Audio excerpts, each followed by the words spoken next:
Assalamualaikum warahmatullahi wabarakatuh.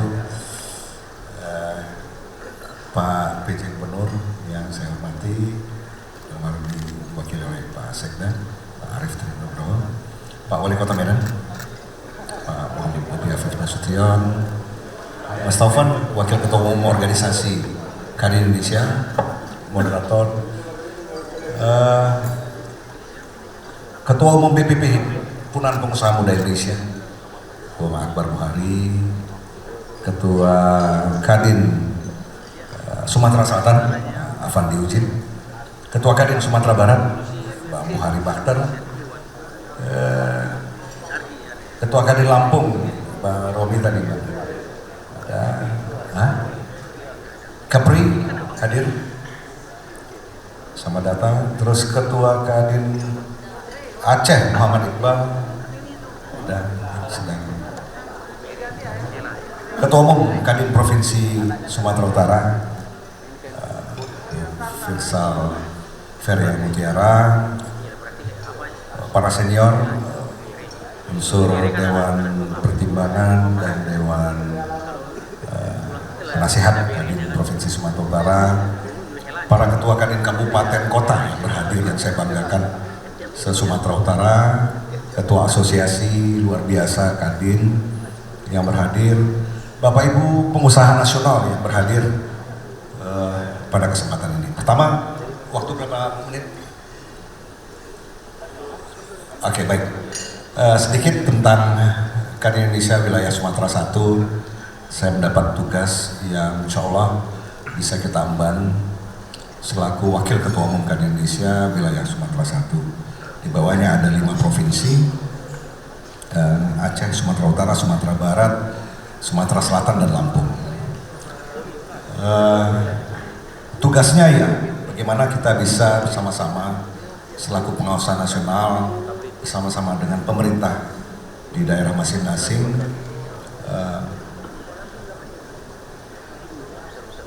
membangun, memajukan daerah secara bersama-sama. Wilayah kerjanya ada 5 provinsi, 81 kabupaten, dan 26 kota.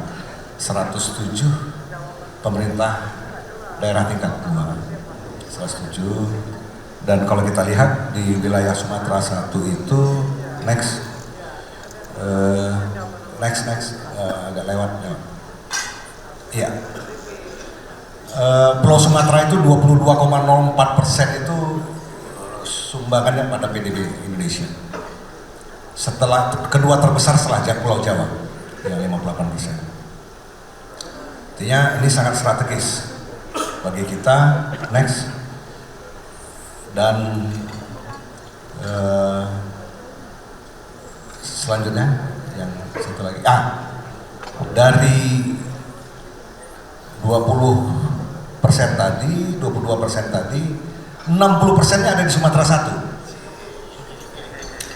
40%-nya di Sumatera 2. Kita bukan mengklasifikasi, tapi kalau ini beres, Indonesia target 8% apapun namanya ini.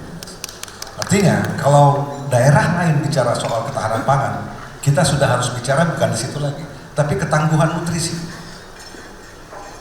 Kalau ketahanan pangan itu hanya sekedar bertahan, celah importnya masih besar. Kalau bicara tangguh, kita bisa mensuplai ke daerah lain. Namun dalam yang menarik, dalam Rapimprov di Sumatera Barat beberapa hari yang lalu saya hadir, ada yang menarik. Tipikalnya beda. Kalau Aceh dan Sumatera Barat itu hampir sama. Kalau kita bicara pertumbuhan ekonomi, ya biasa-biasa, gini rasionya rendah. Tapi yang menarik bagi kita adalah orang Sumatera Barat, pengusahanya enggan berinvestasi di daerah, di daerah sendiri. Itu juga dengan Aceh. Nah, ini berbeda dengan Sumatera Utara. Sumatera Utara sangat berbeda. Kalau Sumbar dan Aceh itu homogen, ini heterogen. Biasa berbeda, menghargai perbedaan, dan kita diuntungkan oleh provinsi tetangga yang tanda kutip membuang uangnya ke Sumatera Utara, Aceh contohnya. Dan ini dimanfaatkan oleh pengusaha Sumatera Utara secara benar. Di sini Pak Wali, Pak PJ Gubernur, Pak Sekda, kita berupaya untuk saling melengkapi dengan masing-masing daerah, karena biasanya penyakit kita itu ego kedaerahannya tinggi, nggak bisa bekerja sama, sulit untuk bisa bekerja sama. Tantangannya berbeda, terutama Sumatera Utara. Saya sampaikan di forum Sumatera Barat Rapimprov bahwa kemajuan para petani di Sumatera Barat sampai menggetarkan Sumatera Utara. Itu kita akui. Harga-harga itu mereka lebih kompetitif kalau yang pertanian. Untuk ke Mandailing Natal atau Tabaksel, itu produknya dari sana masuk. Nah, masing-masing daerah punya kelebihan dan kekurangan masing-masing. Sumatera Utara punya hilir, punya selat, punya samudra dan punya danau. Sumbar nggak punya nggak punya selat, hanya samudra. Aceh lebih keren lagi di ujung Sumatera. Lampung dekat dengan Jawa. Jadi semuanya seharusnya saling melengkapi agar ini bisa berjalan dengan baik. Nah, poinnya adalah siap nggak kita kerjasama? Tantangan masing-masing daerah berbeda-beda, tapi seharusnya kita saling melengkapi. Masalah di Sumatera Utara utamanya adalah kepincangan pertumbuhan pantai barat dan pantai timur. Akibat titik logistik berada di Selat Melaka. Petani sawit yang ada di Kabupaten Mandailing Natal harus mengirim dengan road tanker berkapasitas 20 ton lebih ke Belawan. CPO-nya, ongkos angkutnya luar biasa, nggak kompetitif dan menghancurkan banyak jalan sepanjang itu, road tanker dengan road tanker. Dalam pembicaraan awal kami sudah mengusulkan untuk mengkaji kembali pipanisasi CPO. Kalau kita bicara hilirisasi, ya, karena laju pertumbuhan ekonominya sekitar itu aja, di beberapa daerah ini nggak ada sesuatu yang istimewa. Sementara daerah yang kita lihat di Indonesia itu Maluku Utara pertumbuhan ekonominya tertinggi di dunia, 23%. Walaupun gini rasionya jomplang. Artinya hanya 5-6 perusahaan selesai itu kalau kita mengejar pertumbuhan ekonomi. Nah, tadi disampaikan Ketua Bendida, rivalitas antar provinsi dalam merebut kepercayaan para investor untuk berinvestasi daerahnya, ini juga harus didukung oleh pengusaha nasional di masing-masing daerah. Hanya saja dalam beberapa waktu ini pilkada serentak, ini mohon maaf, saya melihat secara pribadi ini pendapatnya,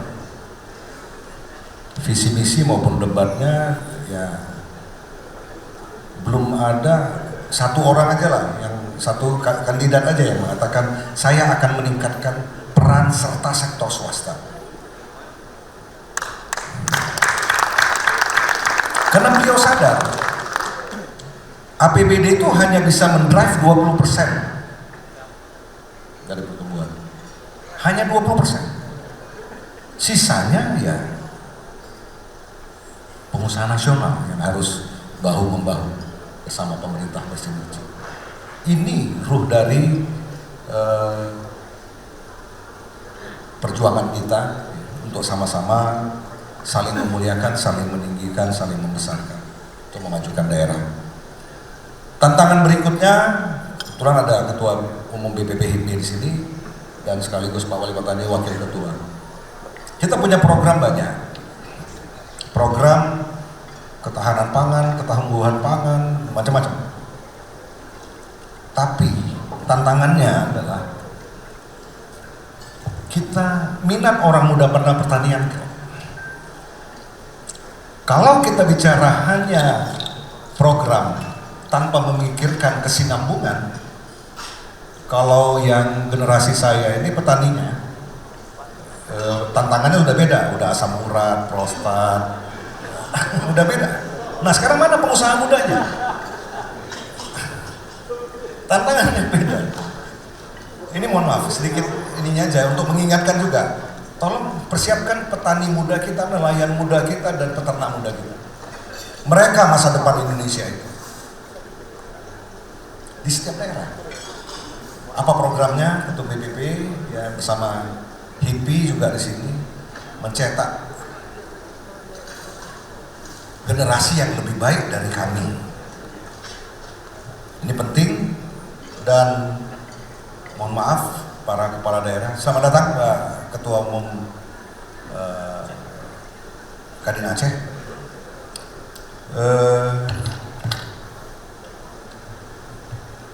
Sumber daya manusia tadi dan juga bagaimana mempersiapkan mereka dengan sekolah-sekolah vokasi.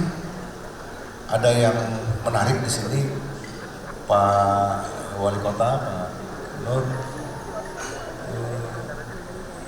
beban untuk melaksanakan pendidikan itu agak jomplang karena penghasilan petani harus menyekolah karena ke kota itu agak sulit juga.